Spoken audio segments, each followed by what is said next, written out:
毛先が緩んでるぜ。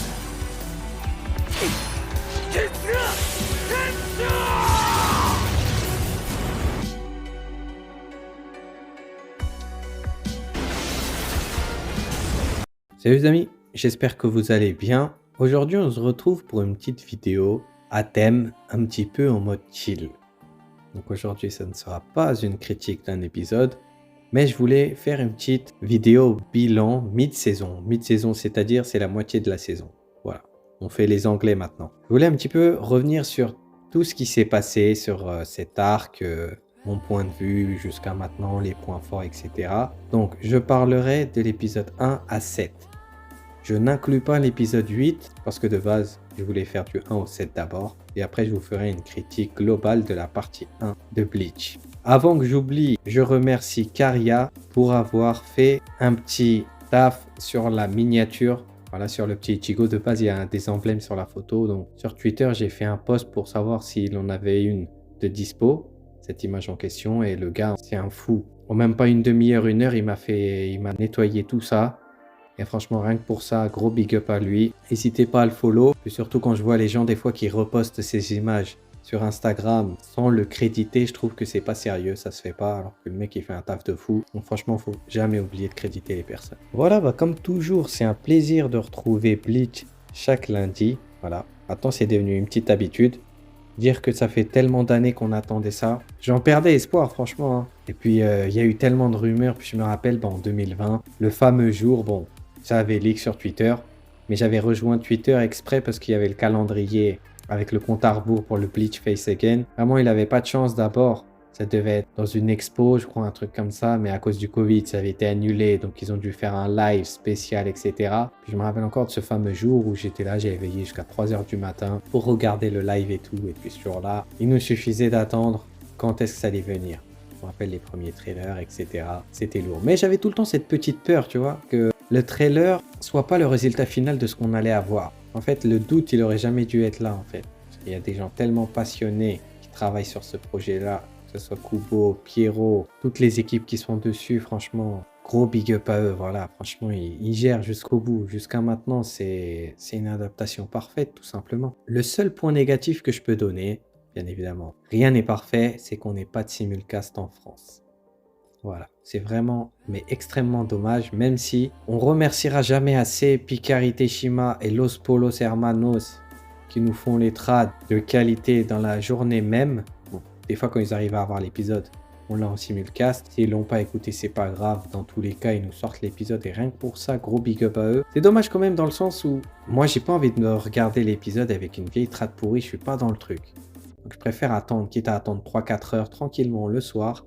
Même si je suis de repos le lundi, en général, j'ai des trucs à faire. Donc, je m'arrange pour être devant ma petite téloche et télécharger l'épisode. Et ça fait partie de ça. Pour les points forts de cette adaptation, il y en a vraiment pas mal, déjà. Tout d'abord, je peux parler de la DA. Voilà. La DA de base qui a freiné pas mal de monde au début, au moment des trailers. C'est vrai qu'il y avait des petits reflets bleus ou jaunes quand Ichigo il faisait un Getsuga, etc.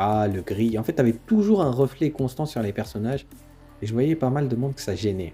Ils auraient aimé un truc à la Fullbring quand c'était diffusé en 2012, etc. Mais en vrai, moi, je m'y étais fait dès le début. Et quand les épisodes, ils ont commencé, en vrai, ça passe super crème. Le caractère design, bien évidemment. Jusqu'à maintenant, dans presque toutes mes vidéos, quand je vois que les personnages sont bien dessinés, j'arrête pas de le dire. Mais moi, je kiffe. Franchement, à la limite, je préfère qu'il y ait une baisse d'animation, mais que le caractère design soit bien. C'est-à-dire les personnages soient bien dessinés, même s'ils sont pas là à faire des moves de ouf. Après, bien évidemment, on va parler des OST. Merci au GOAT, Shiro Sagisu.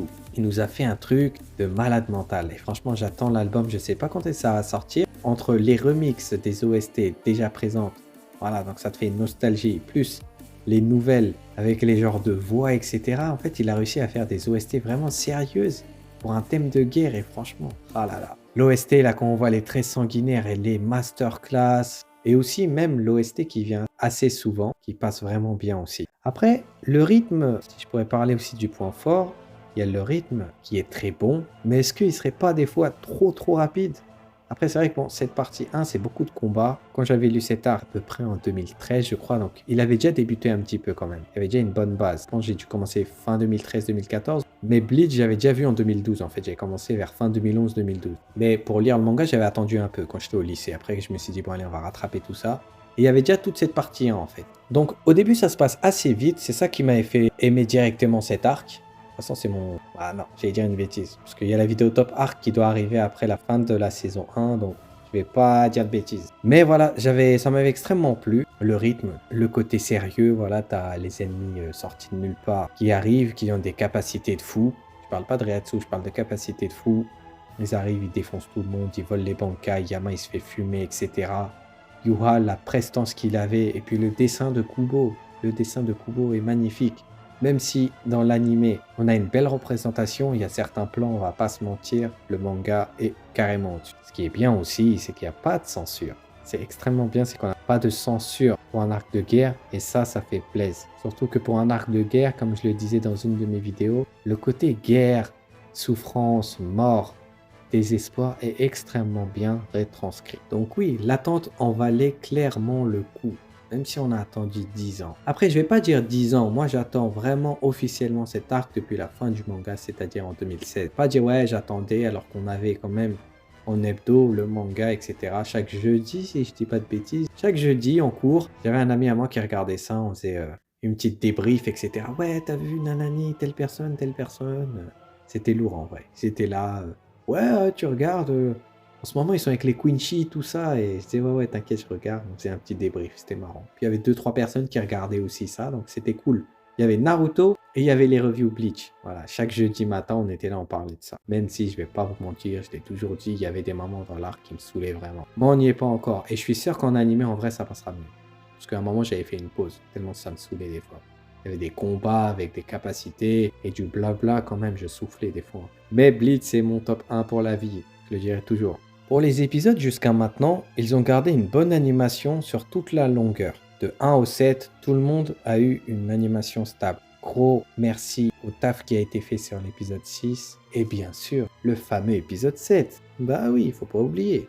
En tout cas, j'ai très hâte pour la suite. Voilà, la deuxième moitié de la saison. C'était une période aussi que j'aimais bien dans le manga, c'est parce que tu apprends de nouvelles choses dans l'univers de Bleach, tu découvres de nouveaux personnages, de nouveaux endroits, de nouveaux flashbacks, de nouveaux combats. C'était l'un de mes moments préférés. Et de nouvelles révélations. Oh là là, il y a des épisodes qui vont monter directement dans mon top, dans l'arc, voire même dans tout Bleach. Mais ça, on y viendra au moment venu. Juste, voilà, en termes de rythme, j'espère juste que ça ne sera pas des fois trop vite. Parce que jusqu'à maintenant, la plupart du temps, c'est 4 à 5 chapitres adaptés par épisode. Donc c'est un très bon rythme. Après, c'est peut-être, on le sent plus parce qu'on était habitué, voilà, que Bleach était en fleuve. Donc tu vois, ça prenait vraiment son temps, blabla ou plus, etc. Là, c'est ça qui est bien.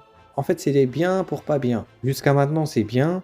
Et quand je vois un peu l'épisode 8, j'ai trouvé que ça se passait extrêmement vite. Maintenant, à voir par la suite. Mais bon, écoutez, dans tous les cas, si ça garde un bon rythme et qu'au final, on peut avoir des rajouts sur la fin de saison 4, moi, je dis tant mieux. Hein. Après, quel serait un débrief de mid-saison sans un petit top? J'aimerais vous faire mon petit top épisode jusqu'à maintenant. On va partir du bas de l'échelle. Donc, en 7e place, je mets l'épisode 2, Foundation Stone. C'est un épisode, en vrai, je trouvais pas ouf. Ils vont aller au Wekomundo, etc. On t'explique tranquillement le truc. En vrai, l'épisode, c'est l'épisode le moins bien que j'ai trouvé jusqu'à maintenant. Mais je respecte ceux qui l'aiment bien. Hein. Après, je mets 6e position, Kill the Shadow, l'épisode 4. Ensuite, au 5e position, je mets The Blood Warfare, le premier épisode. Après, il y a la nostalgie. Le premier épisode, c'était vraiment frisson 100%. Quand il y avait la musique, etc., j'étais dans tous mes états. Après, voilà, c'était le retour, le comeback. Donc, c'est sûr que l'épisode, il était lourd. 4e position, je mets March of the Star-Crossed, l'épisode 3.